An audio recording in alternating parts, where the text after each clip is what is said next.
Assalamualaikum dan salam sejahtera. Bersama saya Ali Alisha Mazlan dalam 15 minit MMTV, edisi 11 Januari 2024. Kita ke berita utama. Menteri Besar Kedah Datuk Seri Muhammad Sanusi Mat Noor hadir memberi keterangan di Ibu Pejabat Suruhanjaya Pencegahan Rasuah Malaysia SPRM hari ini. Pengarah Pilihan Raya Perikatan Nasional PN itu hadir ke SPRM berhubung isu rasuah lebih 6 juta ringgit melibatkan Persatuan Bola Sepak Kedah KFA.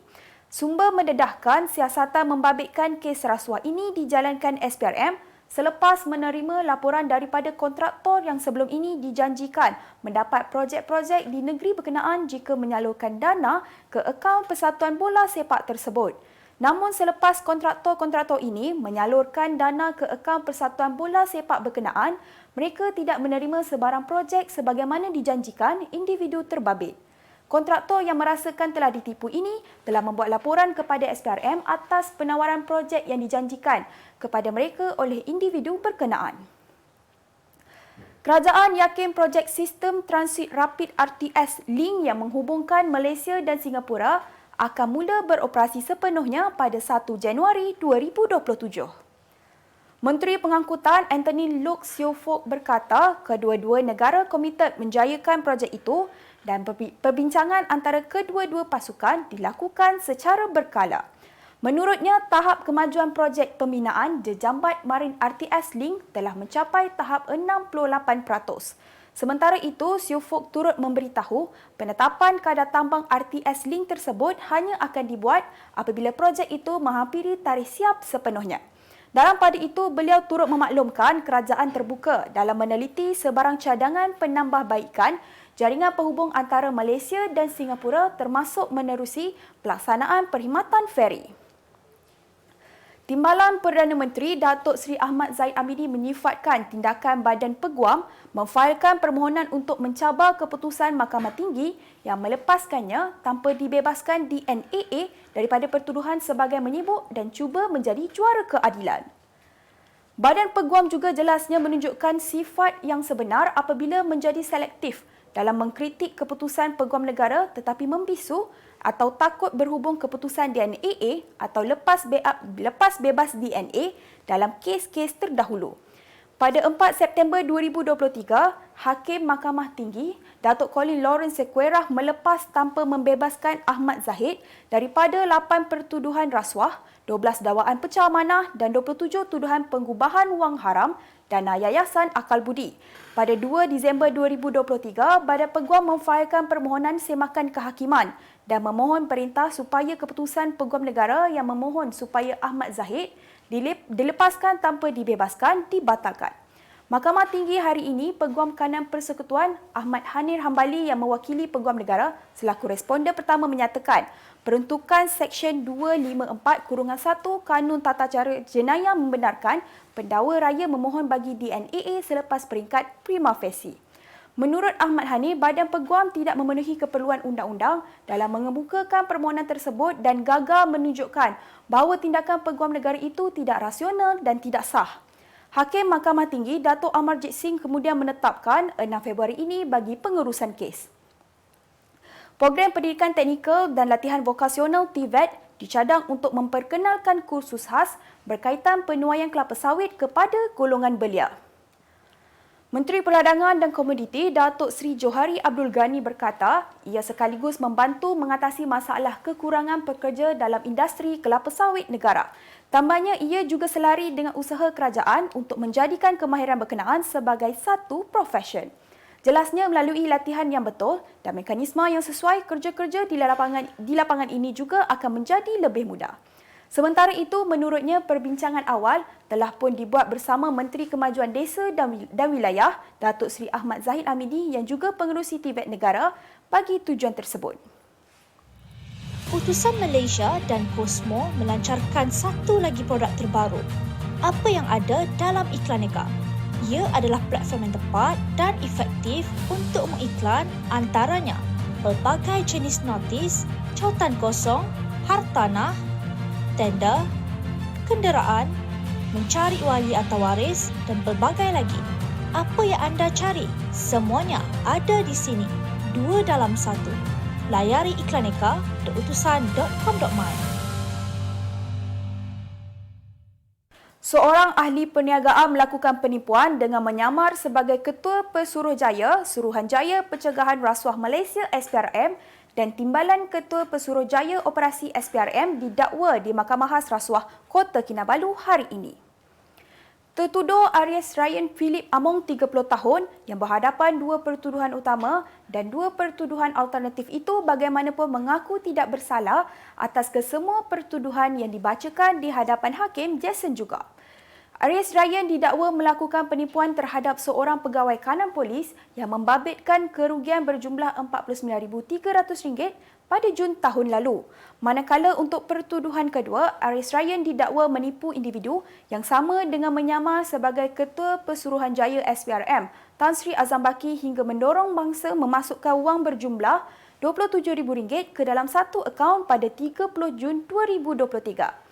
Tertuduh didakwa meminta Muhammad Zaidi memasukkan wang tersebut sebagai derma untuk menghadiri convocation anak lelaki Azam Baki di Sydney, Australia. Malah tertuduh turut meminta mangsa memasukkan sejumlah RM14,300 lagi untuk tujuan pinjaman ke dalam satu akaun lain. Mahkamah membenarkan tertuduh diikat jamin sebanyak RM40,000 berserta deposit RM5,000 dengan seorang penjamin tempatan.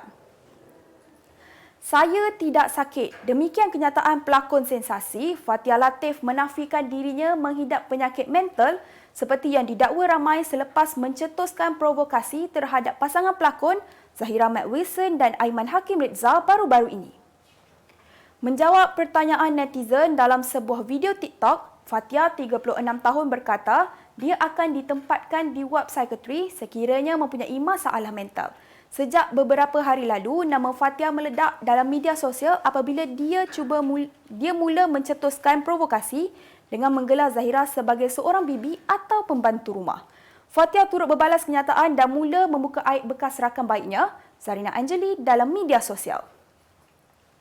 Berita luar negara, pengira muda Abdul Matin Bolkiah kini secara rasmi menjadi suami kepada Yang Mulia Dayang Anisha Rosna Adam dalam majlis istiadat akad nikah diraja yang berlangsung di Masjid Sultan Omar Ali, Saifuddin petang tadi. Selesai saja akad nikah pasangan diraja itu, istiadat disusuli dengan 17 das tembakan meriam yang dilepaskan di perkarangan masjid. Istiadat perkahwinan di pasangan diraja itu dijadualkan berlangsung selama 10 hari, dimulakan dengan majlis istiadat bersuruh diraja pada 7 Januari lalu. Acara puncak iaitu majlis bersanding pengantin diraja akan berlangsung di Istana Nurul Iman pada 14 Januari. Pasangan diraja itu kemudian menyertai perarakan mengelilingi ibu berkota Brunei, Bandar Seri Begawan, manakala majlis resepsi pula dijadual diadakan pada malam 15 Januari. Seorang pelajar lelaki mencetuskan kekecahan di media sosial Indonesia selepas tular gambar dia berkahwin dengan dua gadis muda pada waktu yang sama.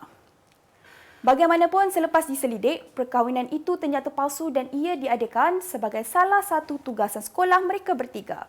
Pengantin lelaki itu ialah Atmal Maulana, manakala dua gadis yang mendampinginya bernama Syifa Zahra serta Helen Sukma dan ketiga mereka merupakan pelajar sekolah menengah Duta Pratama Tasikmalaya.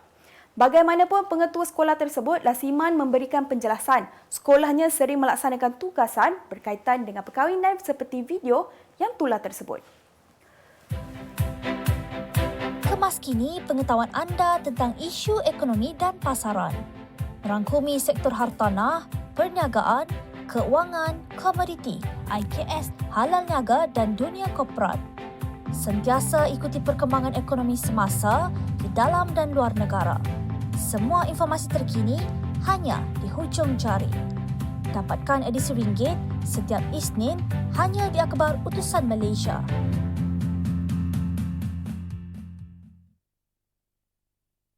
Kita beralih ke berita ekonomi. Kadar pengangguran pada November 2023 menurun kepada 3.3%, kembali ke paras pra-pandemik dengan mencatatkan 569,200 penganggur. Ketua Perangkawan Datuk Seri Dr. Muhammad Uzi Mahidin dalam kenyataan berkata, kadar pengangguran pada bulan November dilaporkan menurun kepada paras pra-pandemik berbanding 3.4% yang direkodkan pada bulan sebelumnya. Beliau berkata peningkatan prestasi tenaga buruh negara menunjukkan pertumbuhan positif ekonomi semasa dengan pertambahan berterusan bilangan penduduk bekerja dan pengangguran terus menurun. Dalam pada itu, tambah beliau lagi, mereka yang aktif mencari pekerjaan atau penganggur aktif merangkumi 79.9% daripada jumlah penganggur. Di samping itu, kadar pengangguran bagi belia berumur 15 hingga 24 tahun berkurangan sebanyak 0.1 mata peratus kepada 10.6% mencatatkan seramai 308,500 penganggur belia. Perdana Menteri Datuk Seri Anwar Ibrahim dan rakan sejawatnya Lee Hsien Loong menyaksikan majlis menandatangani memorandum persefahaman MOU tentang Zon Ekonomi Khas Johor Singapura JSSEZ hari ini. MOU itu ditandatangani oleh Menteri Ekonomi Muhammad Rafizi Ramli dan Menteri Perdagangan dan Perindustrian Singapura MTI Gan Kim Yong.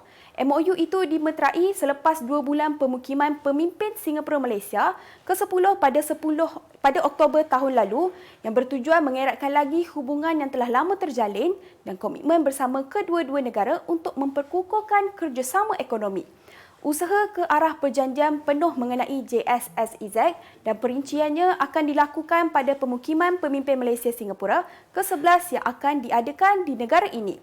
Sementara itu, Muhammad Rafizi berkata, JSSEZ membentangkan peluang ekonomi yang belum pernah berlaku sebelum ini untuk meningkatkan aliran rentas sempadan, membabitkan manusia dan barangan, memperkukuhkan ekosistem perniagaan dan meningkatkan daya tarikan ekonomi negara antara Johor dan Singapura.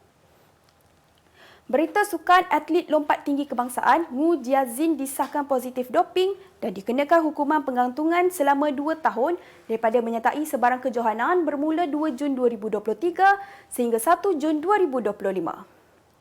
Pengerusi Jawatankuasa Perubatan Konfederasi Olahraga Malaysia KOM, Datuk R. Annamalai mengesahkan perkara ini dan memaklumkan atlet wanita itu bakal membuat rayuan susulan hukuman yang diterimanya itu. Dalam pada itu, Agensi Anti-Doping Malaysia ADAMAS, panel pendengaran Anti-Doping Malaysia memaklumkan bahawa atlet berkenaan boleh mengemukakan rayuan secara bertulis selewat-lewatnya 24 Januari ini kepada pihaknya. Untuk rekod Jun tahun lalu, ADAMAS telah memaklumkan seorang atlet olahraga didapati positif bahan terlarang sibutramin dan ia disahkan dari Makmal Anti-Doping Doha, Qatar. Real Madrid berjaya mara ke final Piala Super Spanyol di Arab Saudi selepas menewaskan Atletico Madrid 5-3 dalam masa tambahan dalam aksi di Stadium Al-Awal Park Riyadh awal pagi tadi. Atletico Madrid melalui Mario Hermoso terlebih dahulu menjaringkan gol seawal minit ke-6 sebelum Antonio Rudiger membuka jaringan buat Real Madrid pada minit ke-20 dan disusuli Ferland Mendy pada minit ke-29. Antoine Griezmann kemudiannya menyamakan kedudukan untuk Atletico sebelum jaringan sendiri penjaga gol Kepa Arrizabalaga meletakkan Rohi Blancos di depan. Dani Carvajal seterusnya menjaringkan gol penyamaan Real dan mengheret permainan ke masa tambahan dan jaringan Brahim Diaz ketika penentuan penalti melengkapkan kemarahan Real ke final. Pada aksi final Ahad ini, Real akan berdepan sama ada Barcelona atau Osasuna yang akan bertembung dalam satu lagi perlawanan separuh akhir awal pagi esok. Sebagai penutup 15 minit MMTV hari ini, saksikan laporan cuaca esok, Jumaat 12 Januari 2024. Jangan lupa dapatkan akhbar utusan Malaysia dan Kosmo untuk berita-berita terkini dan menyeluruh. Sekian sahaja daripada saya, Alia Alisha Mazlan. Assalamualaikum dan jumpa lagi.